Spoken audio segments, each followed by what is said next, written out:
고난주간 특별 새벽 기도하면서 여러분들 느끼는 게 있을 거예요. 이 영적인 이 시험이 있다는 거예요. 그렇죠?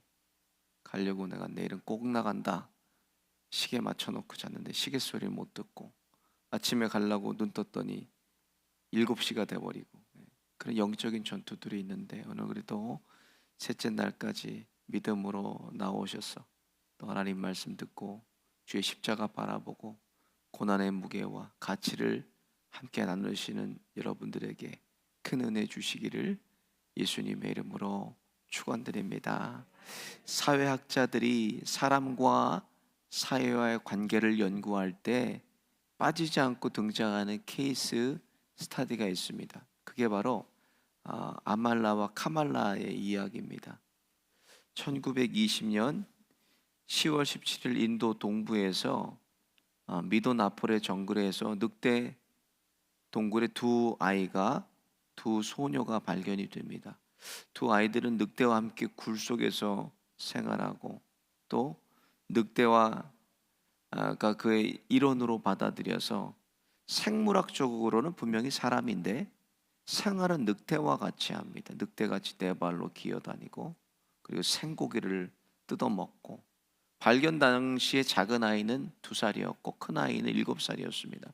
근데 어떻게든 사회학자들이 온갖 치료와 온갖 방법을 동원해서 인간으로 되돌리려고 했지만 실패를 했습니다. 작은 아이 아말라는 1년 만에 숨을 거뒀고 큰 아이 카말라는 9년을 더 살다가 죽었습니다.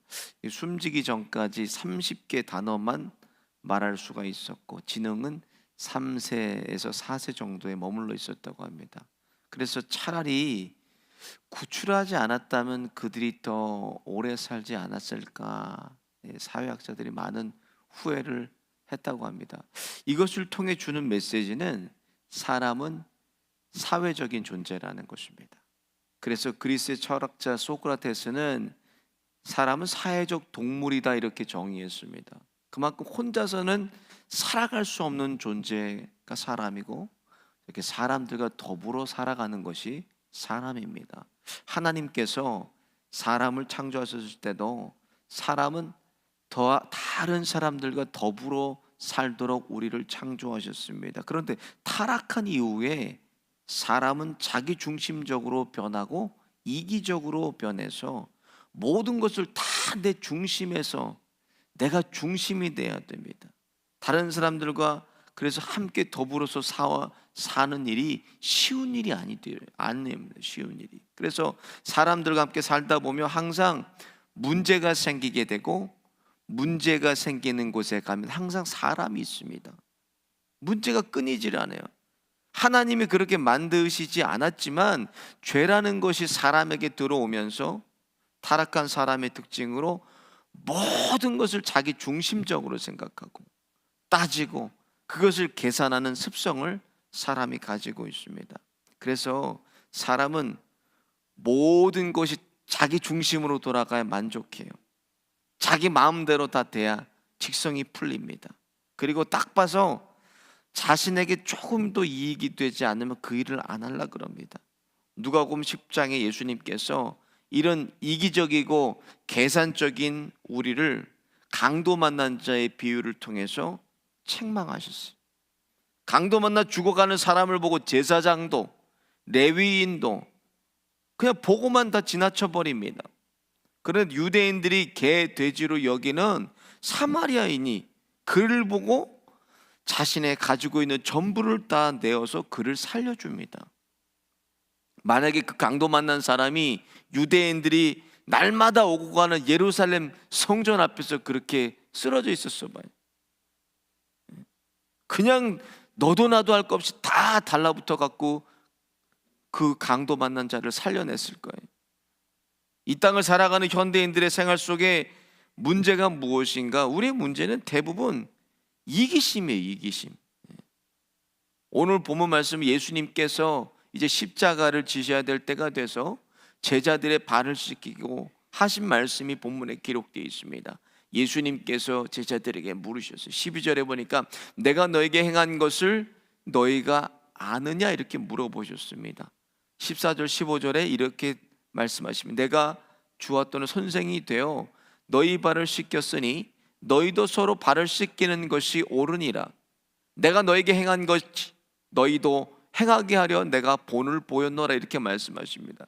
하나님이 사람의 가장 더럽고 냄새나는 발을 씻기신 것은 가장 낮은 섬김의 본을 보여주셨다고 말씀하고 있어요. 사람이라도 다른 사람의 발을 씻겨주는 거 쉬운 일이 아닙니다. 그러나 하나님이신 예수님께서 제자들의 발을 씻겨주셔서 가장 낮은 섬김의 본을 제자들에게 보여주셨습니다. 이것은 하나님이 육신을 입으시고 본을 보여주신 하나님 본연의 모습이라는 거예요. 하나님 본연의 모습. 그 본연의 모습대로 그 형상대로 사람을 창조하셨기 때문에 우리 안에는 하나님처럼 다른 사람을 섬기도록 창조하신 섭리가 깃들어져 있다는 거예요. 우리 안에는.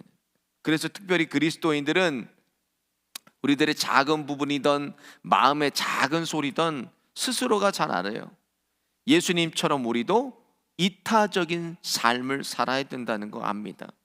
예수님 처음 믿을 때 섬기는 삶에 대해서 우리가 잘 모릅니다. 그냥 믿으면 복받고 잘 되고 자녀들이 다 자손들이 잘 되고 뭐 이런 거에서만 그냥 끝나지만 예수를 진짜로 믿으면 믿을수록 내가 더 섬기는 자리로 가야 되고 내가 좀 손해 보더라도 다른 사람을 유익하게 하고 내가 조금 죽고 다른 사람을 살리고 내가 섬기는 삶에 대해서 계속 도전을 받게 된다는 거예요. 처음에 섬기는 삶보다 예수님 믿고 복받고 잘 되는 거에 관심 있고 거기에만 우리가 몰두하고 예수를 믿지만 근데 믿다 보면 다른 차원의 신앙생활을 합니다. 말씀 듣고 신앙생활이 점점 깊어지면 나도 예수님을 닮아가는 그런 그리스도인의 모습을 우리가 깨닫고 그렇게 닮아가게 됩니다. 성경에 예수님이 자신을 위해서 33년 동안 하신 일 한 가지도 없어요. 자신을 위해서 자기는 머리 들 곳도 없다 그랬어요. 인자는 머리 들 곳도 없다고. 다 이타적, 남을 위해서 살아요. 남을 위해서. 그리스도의 신앙생활의 목적이 높아지고 다스리고 군림하고 잘되고 대접받고 그런 것에 우리가 목적 두면 안 됩니다. 오히려 낮아지고 남을 돕고 섬기고자 하는 것이 우리의 바람이 돼야 되고 우리의 기도가 돼야 돼요. 그게 목에 힘주고 그냥 대우받고 인사받고 존경받으려만 하고 그런 행함은 없으면서 그런 자리에만 내가 서 있으려고 그런다는 거예요. 요즘 교인들 바보 아닙니다, 여러분. 그리고 미국에 이민 와서 살 정도면 정말 날고 긴다는 분들이 다 여기 사시는 거예요. 다 똑똑한 분들이에요. 어디 내놓으라고 하면 여러분 뭐 빠지는 분이 어디 있어요? 다 한 분 한 분 다 그렇습니다. 그런데 여러분 모르시겠어요? 그런 분들이 다 얘기하지 않아도 다 안다는 거예요. 제가 부교육자로 섬겼던 메릴랜드 교회에 많은 분들이 계시지만 유독 한 분이 제 기억 속에 남습니다. 교회 당회의원이셨는데 토요일만 되면 하루도 빠짐없이 교회 화장실을 청소하는 분이 계셨어요. 장로님이.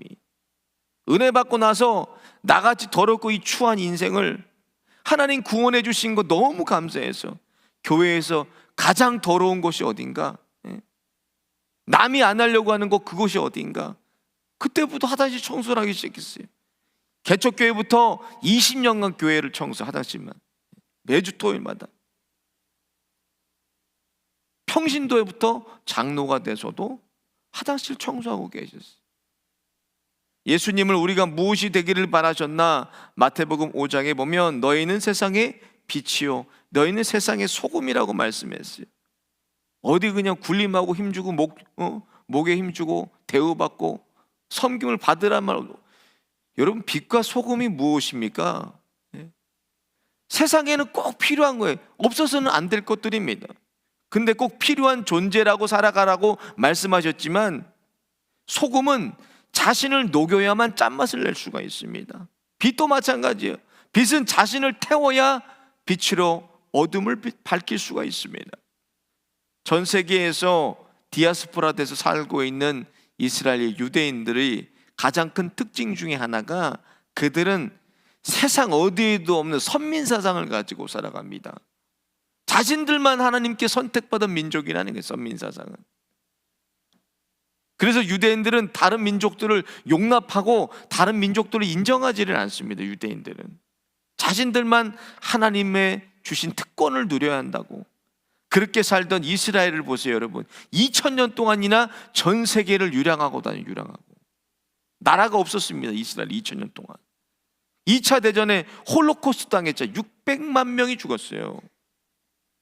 나치에게 600만 명 학살당했습니다. 홀로코스트로. 그러다가 1948년 5월 13일에 아랍 국가를 침공해버립니다. 이스라엘이. 그리고 옛 땅의 일부를 되찾았어요. 그곳에 살던 아랍 사람들을 몰아내고, 다 몰아내지 못해서 지금도 터전 잡고 남아있는 사람들과 모여 지금까지 영토 싸움 벌이고. 여러분, 지금 그 전쟁이 영토 싸움입니다. 영토 싸움. 테러와 전쟁을 벌이고 있어요. 아직까지 끊임없이. 기독교는 누가 뭐라 그래도 십자가의 종교입니다, 여러분.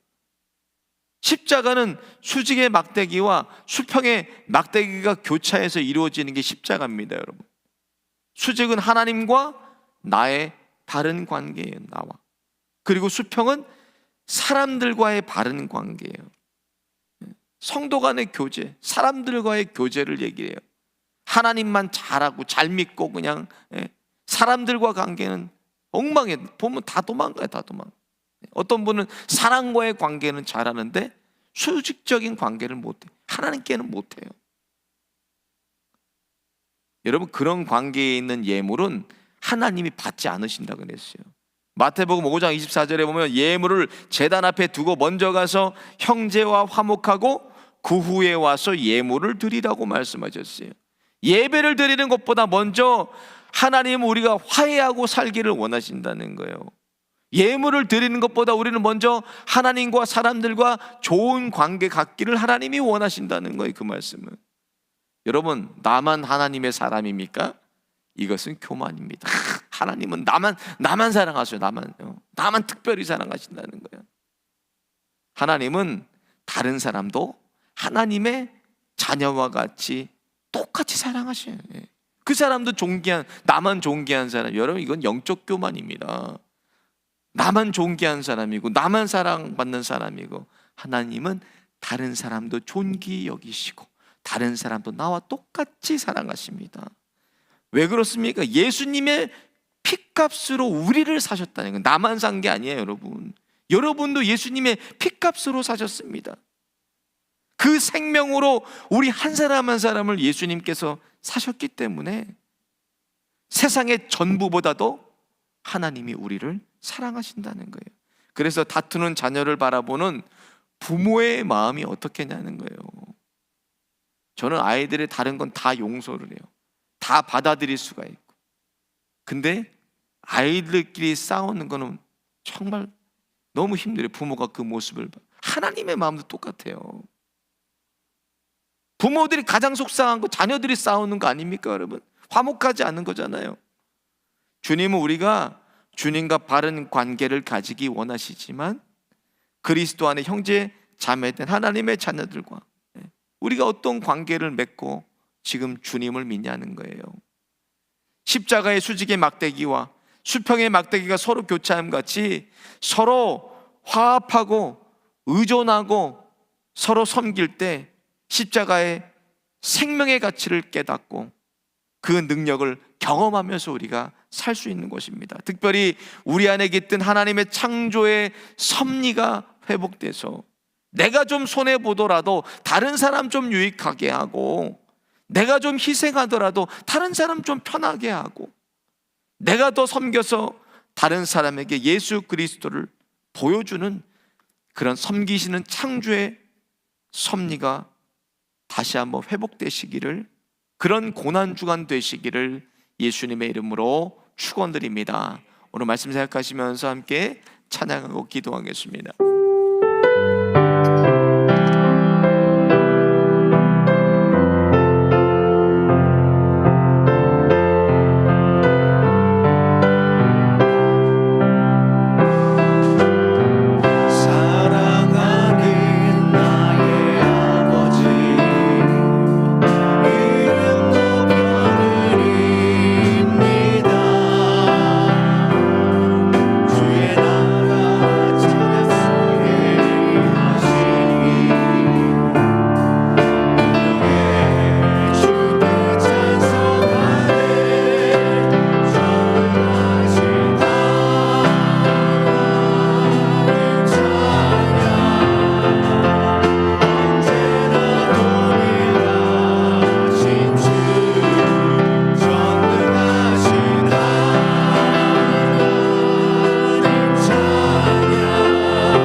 형상이 회복되게 하여 주시옵소서.